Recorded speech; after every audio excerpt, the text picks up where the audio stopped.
Hi everyone. आज मैं आपके साथ कुछ डाउट्स है वो सॉर्ट आउट करने वाली हूँ। वैसे मैं कमेंट्स के सबके आंसर्स देती हूँ, बट कुछ है जिनके कमेंट्स के आंसर मैं नहीं दे पाई प्रॉपर वे में, तो इसलिए मैंने सोचा मैं वीडियो बना लेती हूँ और इससे कुछ और लोगों की भी हेल्प हो जाएगी अगर उनका सेम क्वेश्चन रहेगा तो पहला ये जो क्वेश्चन है, इन्होंने क्या पूछा था कि AMRS के अंदर जो पिछली बारी हॉस्टल वार्डन की एग्ज़ाम हुई थी उसका पूरा इन्होंने जो भी पैटर्न है वो समझा रखा है। और इन्होंने बोला है इस बार 2025 में पूरा सिलेबस हमारा चेंज हो गया है, फीमेल की इतनी पोस्ट है, मेल की इतनी पोस्ट है और टोटल 635 पोस्ट है और 2 घंटे टाइम भी कम हो गया है पिछली बारी से और 3.5 लाख फॉर्म भरे गए हैं। और इन्होंने लास्ट में क्वेश्चन ये पूछा है कि इस बारी 100 मार्क्स का पेपर हो गया है और 30 मार्क्स का मैथ आ गया है, तो आपके अकॉर्डिंग क्या कट ऑफ रह सकती है इसकी। तो देखो मेरे अकॉर्डिंग जैसे 3.5 लाख फॉर्म भरे हैं तो 3.5 लाख में से क्या 635 बच्चे भी नहीं होंगे कि जिनका क्वांट और रीजनिंग अच्छी होगी। मतलब लोगों को ना, कुछ ऐसे लोग हैं जो मैथ लवर होते हैं ना, उनके टिप्स के ऊपर रहती है कि क्वांट में फार्मूलाज और सब कुछ उनको क्वेश्चन पढ़ते ही आंसर समझ आ जाता है। तो हाँ, बहुत सारे बच्चों की क्वांट और रीजनिंग अच्छी रहती है, तो मुझे लगता है ये इनका स्कोरिंग पार्ट है। इसमें से बहुत कम लोग होंगे जो नेगेटिव अटेम्प्ट करेंगे। 30 मार्क्स इसके और 15 मार्क्स इसके, मतलब 45। अब देख लो 100 में से 45 के अप्रोक्स तो लोग होंगे, कुछ कुछ वो गिने चुने होंगे, चलो हम उन पे बात नहीं करते। बट हाँ, अच्छा खासा इसमें गेन कर जाएंगे क्योंकि इन दो सब्जेक्ट के अंदर कोई भी किंतु परंतु नहीं होता है। आंसर आ गया वही आंसर है, दैट्स इट। उसके बाद आईसीटी डिपेंड करता है, कुछ लोगों की अच्छी होती है और कुछ की नहीं होती है। जनरल अवेयरनेस मुझे नहीं लगता कि मतलब 10% लोगों ने पढ़ी होगी जनरल अवेयरनेस। और इसमें मेन पार्ट की है ना, हॉस्टल वार्डन के अंदर ये क्वालिफाइंग नेचर का नहीं है लैंग्वेज कम्पिटेंसी। इसके अंदर जनरल इंग्लिश, हिंदी और रीजनल लैंग्वेज तीनों आ रही है 10-10 नंबर की और 30 नंबर की, तो ये हो जाएगी। तो इनका क्वालिफाइंग वाला वैसा सीन नहीं है लैंग्वेज कम्पिटेंसी में, ये इनको मैंडेटरी करना ही है क्योंकि ये 100 नंबर के अंदर ही काउंट हो रहा है। ठीक है, 2 घंटे का इनको टाइम मिल रहा है। तो मेरे अकॉर्डिंग जहाँ तक लगता है कि देखो 3.5 लाख फॉर्म भरे हैं और 635 का अगर आप 10 गुना करो तो 6,000 कुछ लोग लेने हैं ना, 6,500 के अप्रॉक्स मान लो। तो मुझे लगता है कि 70 to 75, मतलब 75 से अगर थोड़ा सा ऊपर जाएगा ना तो ऐसे शॉकिंग वाली बात नहीं रहेगी, मुझे ऐसे लगता है ना। बाकी देखो पेपर का लेवल कैसा आता है, लोग उस एग्ज़ाम प्रेशर में किस मेंटेलिटी से उस पेपर को अटैम्प्ट करते हैं, बहुत सारे फैक्टर्स होते हैं, है ना। तो उस पर हम डिस्कस नहीं करेंगे। हाँ, बट अगर आपको सेफ चलना है तो मेरे अकॉर्डिंग 75 के आसपास तो लेके ही चलो आप अपना टारगेट। फिर आते हैं हम नेक्स्ट क्वेश्चन पे। ये पूछा था, हाँ, इन्होंने कहा था कि मैंने मतलब इन्होंने कुछ मॉक वगैरह लगा रखा है और इन्होंने पूछा है कि भाई कितना टारगेट रखें और नेगेटिव कम कैसे करूं और सिली मिस्टेक्स हो रही है और करंट कितने टाइम का पढ़ना है। करंट आपको पढ़ना है 1 साल का, लास्ट 1 साल का। सेकंड आती है सिली मिस्टेक्स हो रही है, नेगेटिव कम कैसे करूं। तो नेगेटिव कम कैसे करनी है उसकी मैंने आपको वीडियो बना दी है, फिर भी एक बारी बता देती हूँ अगर कोई नया आया है तो शॉर्ट में। हाँ, जैसे ये आपके बहुत सारे क्वेश्चंस हैं, ठीक, आपको एक ही फ्लो के अंदर पेपर को पढ़ते चलना है। और देखो किसी के ना ऐसे स्ट्रेटजी होती है कि वो सीधा जैसे रीजनिंग पे जंप कर जाएंगे या करंट पे जंप कर जाएंगे, जिनका जो पोर्शन अच्छा होता है वो उस पर जंप कर जाते हैं पहले। मेरा ऐसा मानना नहीं है, मुझे ऐसा लगता है मैं जिस फ्लो में पढ़ रही हूँ उस फ्लो में पढ़ती चलूँ, मुझे वो बेस्ट लगता है। और हाँ, तो अब आपको क्या करना है कि जैसे आप क्वेश्चंस अटेम्प्ट करते जा रहे हो, जैसे आपको पहला क्वेश्चन आ गया, एकदम आप डैम श्योर हो, 80-90% आप श्योर हो तो आप उसको टिक कर दो अच्छे से। सेकंड क्वेश्चन आया जिसमें आपको 50-50 लग रहा है, दो आपके 4 ऑप्शन में से 2 ऑप्शन तो हट गए, पर 2 में आपको डाउट लग रहा है और आपको लगता है कि मैं इसको थोड़ा सा और सोचूंगी तो ये मेरा बेटर, मतलब मैं इसका सही सॉल्यूशन कर सकती हूँ। तो आपको क्या करना है, उसको राउंड करना है। और अगर थर्ड क्वेश्चन आया ऐसा कोई कि जो आपको बिल्कुल ही समझ नहीं आ रहा कि यार ये तो एकदम सोच से ही परे है, इसका क्या आंसर है मुझे नहीं पता, आपको उसे कर देना है क्रॉस। ठीक है, एक फ्लो में ऐसे सारे जो भी आपके राइट वाले हैं उनको एक फ्लो में आपने कर लेना है। ठीक है, फिर आपको गिनना है कि मेरे राइट वाले ना कितने क्वेश्चंस हो रखे हैं। अगर आपका उसका क्राइटेरिया 60 के आसपास आता है तो अब आपको इसको 70-75 तक तो लेके जाना है। फिर आप क्या करो, जो जिनको सर्कल कर रखा है ना जिन क्वेश्चंस को, उनको अब वापस से री अटेम्प्ट करो। इसमें देखो क्या होता है, कई बार आपने किसी ने अगर एक्सपीरियंस करा हो तो कई बार ऐसा होता है जैसे आपको 5वें नंबर का कोई सवाल है, ठीक है, इसमें कोई क्वेश्चन पूछा आपको ये क्वेश्चन का आंसर आपको 95th क्वेश्चन में मिलता है, आपको इनडायरेक्ट वे में। कई बार ऐसा होता है, मतलब इसका जो अनजाने अनजाने अनजाने में सवाल का आंसर पूछ रहे हैं ना, वो इसमें लिखा होता है, ऐसा होता है कई बारी। तो इसलिए कह रही हूँ कि पहले आप सिर्फ टिक और राउंड और क्रॉस ये मेथड लेके चलना। जो बिल्कुल नहीं आ रहे उनको तो छोड़ देना, फिर उसके बाद में अपने राउंड वाले करने हैं, उसके बाद में आपको काउंट करना है कि अब मैंने कितने अटेम्प्ट कर लिए, ठीक है। तो इस मेथड से आपको ये क्वेश्चंस अटेम्प्ट करके आने हैं, ज़्यादा नेगेटिव नहीं करने हैं। इसके बाद आता है, इन्होंने बोला सिली मिस्टेक्स हो रही है ज़्यादा से ज़्यादा, तो उसका क्या करूँ। देखो, सिली मिस्टेक्स मैं जिसे मानती हूँ उसके बारे में बता रही हूँ आपको। सिली मिस्टेक्स कभी मैं उसे नहीं मानती कि जैसे अगर 4 ऑप्शंस है, 2 तो मुझे समझ आ गया ये इसका आंसर नहीं होगा, और 2 में मैं कंफ्यूज हो रही हूँ, इसमें भी कुछ ऐसा वर्ड है जिसकी वजह से मुझे लग रहा है ये आंसर सही है, और इसमें कुछ ऐसा वर्ड है जिसकी वजह से मुझे लग रहा है कि ये आंसर भी सही हो सकता है, और मैं वहाँ एग्जाम में टिक करके आ गई इसको, घर आकर देखा तो आंसर तो ये था इसका।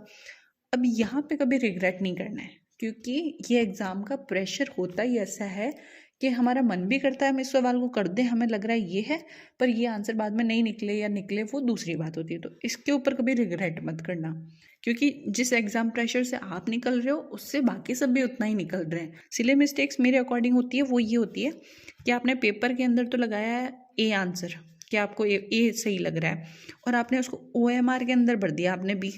ये सिली मिस्टेक्स लगती है मुझे।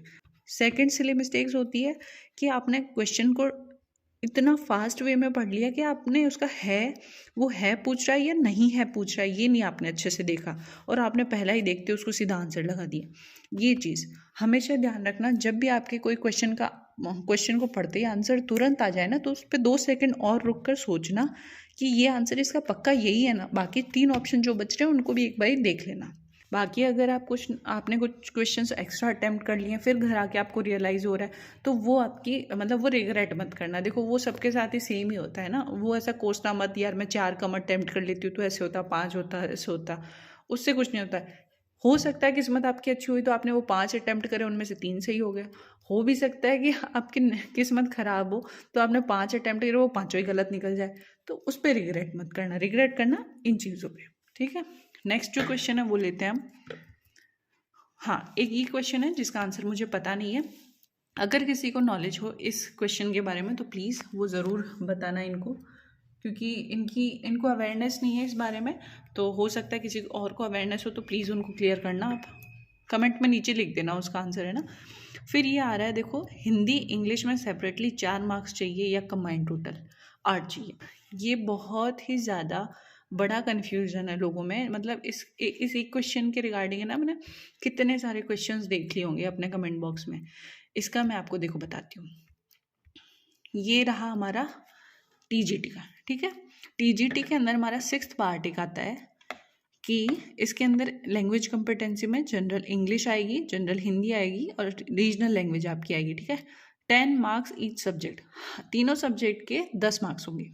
This part is qualifying in nature only with minimum 40 marks in aggregate. Aggregate किसे कहते हैं, तीनों का टोटल। 30 में से आपके 40, ठीक है, 40%, तो 30 में से आपके मतलब कि 12 मार्क्स हो गए 40%, तो इतने लाने हैं आपको। देखो, ये एग्जाम्पल लिख के खुद इन्होंने बता भी रखा है नोटिफिकेशन में, और ब्रैकेट में लिख रखा है English, Hindi and regional language put together.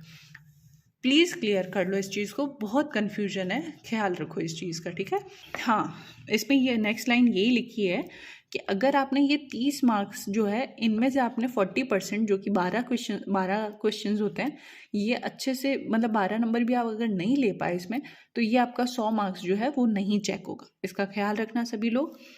Same goes with the PGT। बस PGT में ये है कि आपके रीजनल लैंग्वेज नहीं आएगी। ये देखो, ये PGT है, इसके अंदर लिखा है कि आपका जो है ये भी क्वालिफाइंग नेचर है ओनली विथ 40, देखो 40% मार्क्स टुगेदर, मिनिमम 8 मार्क्स।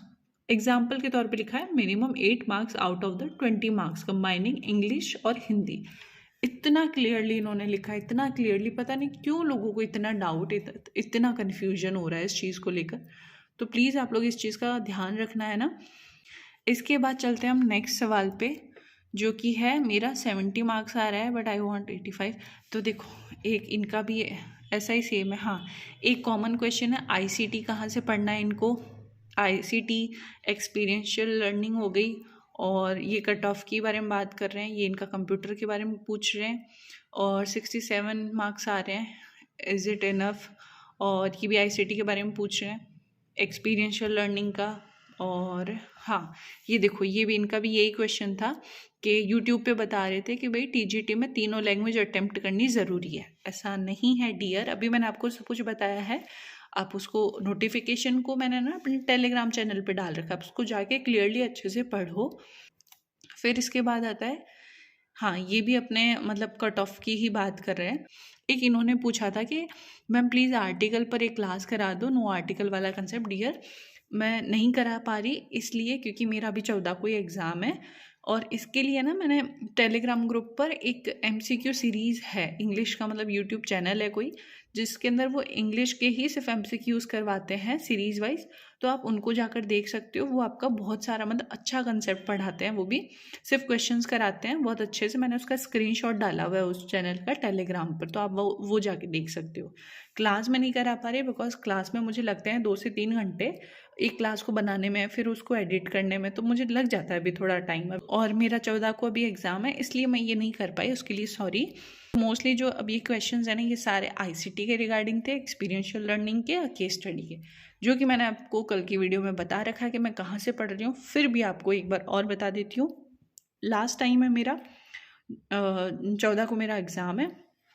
इन सर के है ना अध्ययन मंत्र, इनसे ही मैंने केस स्टडी पढ़ी है, एक्सपीरियंशियल स्टडी पढ़ी है, और आईसीटी भी आप इनसे पढ़ सकते हो। अदरवाइज जिनका जैसे कि 21 को अगर एग्ज़ाम है उनके लिए मैंने ईएमआरएस की यूथ पब्लिकेशन की बुक की पीडीएफ मैंने टेलीग्राम पर डाल रखी है, आप वो जाके पढ़ सकते हो। उसमें सारे केवीएस एनवीएस ईएमआरएस के अंदर जो भी क्वेश्चंस आए हुए हैं प्रीवियस, वो उसके अंदर हैं, सारे आईसीटी के उसके अंदर हैं, तो आप एक बार उनको भी जाके चेक कर सकते हो। ठीक है, ऑल दी वेरी बेस्ट जिनका कल एग्ज़ाम है। और हाँ, एक और बात, मैं अभी कल परसों में, कल ही मतलब मेरा 14 को एग्ज़ाम है, तो मैं 13 को ही एक मैनिफेस्टेशन के रिगार्डिंग एक वीडियो मतलब खुद भी करूँगी और मैं आपके साथ भी शेयर करूँगी। अगर आप में से कोई करना चाहे तो वो कर सकता है, ट्राई कर सकता है, अपनी लाइफ में काम करती है चीज़ या नहीं करती है एक्चुअल में, तो वो भी आप वीडियो ज़रूर देखना है क्योंकि मैं बहुत एक्साइटेड हूँ। वो मेरा पर्सनल एक्सपीरियंस शेयर करूँगी मैं आपके साथ, तो इसलिए मैं भी चाहूँगी कि अगर आप भी करना चाहें तो वो कर सकते हो। ओके, और फिक्र नहीं करनी है, अच्छे से मस्त रहो, खुश रहो, पढ़ाई करो, टेंशन मत लेना, जो होगा एक्सेप्टेबल होगा, डरना मत, घबराना मत, मस्त रहो। All the very best.